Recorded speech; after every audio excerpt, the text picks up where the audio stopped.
শ্বশুরবাড়িতে এই প্রথমবার ছেলেকে নিয়ে আসলাম। বিয়ের পর আমার কিন্তু একভাবে সংসার জীবন কাটছিল, তবে বেবি হওয়ার পর লাইফস্টাইল কিন্তু পুরাই চেঞ্জ হয়ে গিয়েছে। কেন এই কথা বলছি আজকে কিন্তু সেটাই শেয়ার করবেন। হ্যালো, আসসালামু আলাইকুম everyone, this is Lamis and welcome to Lamis and Shovon's. ইদানিং বাসার সবার আগে আমার ঘুম থেকে উঠতে হয়, কারণ আমার ছেলে তো ফজরের আজানের সাথে সাথেই ঘুম থেকে উঠে যায়। যদি আমি আগে উঠে যাই তাহলে আমি সবার জন্য চা বসিয়ে দেই, আর এদিকে আমি গরম পানি একদম টকবক করে ফুটতে দিয়েছিলাম। আমি কিন্তু চুলার উপরে একদম ফুটন্ত পানির মধ্যেই ফিডার বা অন্যান্য কিছু সিদ্ধ করতে দিয়ে দেই না। প্রথমে এই লিকুইড ক্লিনারটা দিয়ে প্যাসিফায়ার, ফিডার সবকিছু ভালো মতো ক্লিন করে তারপর ফুটন্ত সিদ্ধ পানিতে 15 থেকে 20 মিনিট রেখে দেই ডিসইনফেক্ট হওয়ার জন্য। আর আমি অলওয়েজ আমার কাজগুলোকে একটু ইজি করার জন্য দুইটা ফ্লাস্ক ইউজ করে, একটাতে আমি একদম গরম পানি রেখে দেই আর একটাতে আমি সবসময় রুম টেম্পারেচারে পানি রাখি। তো ঝটপট করে আমি কিন্তু বাবুর আধোয়া কাঁথাগুলো ওয়াশিং মেশিনেও দিয়ে দিলাম, টুকটাক যা করা দরকার সেগুলো করে ফেলছিলাম। আর এসে দেখি শোভন কিন্তু বাবুর সাথে খেলাধুলা করছিল।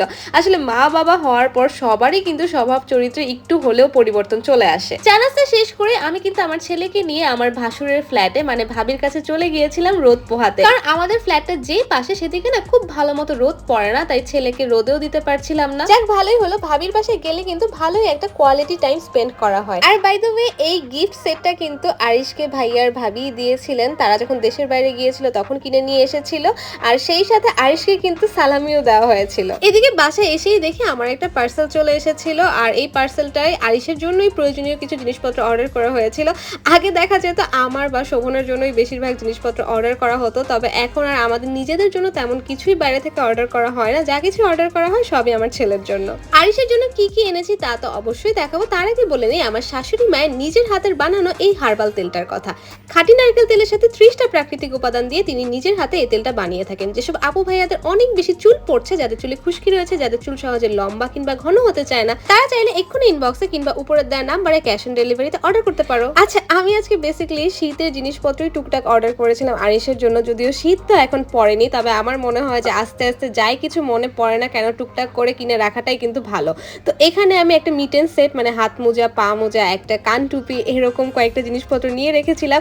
আর এই বেবি ব্ল্যাঙ্কেটটা আমার কাছে এত বেশি কিউট লেগেছিল যে আমি আর ওয়েট না করে ঝটপট করে এটাও অর্ডার করে ফেলেছিলাম। আর আরিশের যে ফোল্ডিং মশারিটা ছিল সেটা কিছুদিন আগে ভেঙে গিয়েছিল, তো চিন্তা করলাম যে ঠিক আছে একটা মশারিও একই সাথে অর্ডার দিয়ে দিই। আমার কাছে কেন জানি এই ফোল্ডিং মশারিগুলোর কোয়ালিটি খুব একটা ভালো লাগেনি, মানে কোনো কিছুর সাথে একটু চাপ লাগলে খুব ইজিলি ভেঙে যায়। তো যাই হোক, কি আর করার, বাইরে যেহেতু বের হয়ে কেনাকাটা করতে পারছি না, তাই অনলাইনে যা পাচ্ছে সেটাই কিনে নিচ্ছি। এরপর দুপুরের লাঞ্চ আর বিকালের নাস্তা শেষ করে সন্ধ্যার দিকে আমি আর শোভন ছেলেকে নিয়ে বের হয়ে গিয়েছিলাম, কারণ আজকে আরিশের রেগুলার চেকআপ ডেট ছিল ডক্টরের কাছে, তাই একদম সময় মতো বের হয়ে গিয়েছিলাম ইবনে সিনাতে যাওয়ার উদ্দেশ্যে। আমি কিন্তু বরাবরের মতো ইবনে সিনাতে আরিশকে ডক্টর দেখাচ্ছি, মানে শিশু বিশেষজ্ঞ ডাক্তারের কাছে গিয়েছিলাম।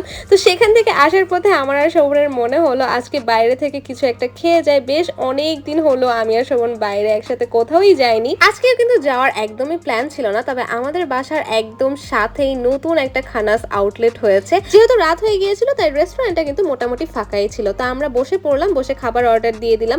প্রথমে প্ল্যান করেছিলাম যে টেক অ্যাওয়ে করে বাসায় নিয়ে যাব, পরে আবার চিন্তা করলাম যে প্রায় 20 থেকে 30 মিনিটের মতো সময় লাগবে খাবার আসতে। তো এই সময় যেহেতু ওয়েট করে খাবার নিতেই হবে, তাহলে খেয়ে একবারে বাসায় যাই। তো এভাবে আমার দিনগুলো কেটে যাচ্ছে। সবাই আমাদের জন্য অনেক অনেক দোয়া করে দিও। কেমন লেগেছে ব্লগটা অবশ্যই জানাবে। Thanks for watching. Tata, bye bye, আল্লাহ হাফেজ।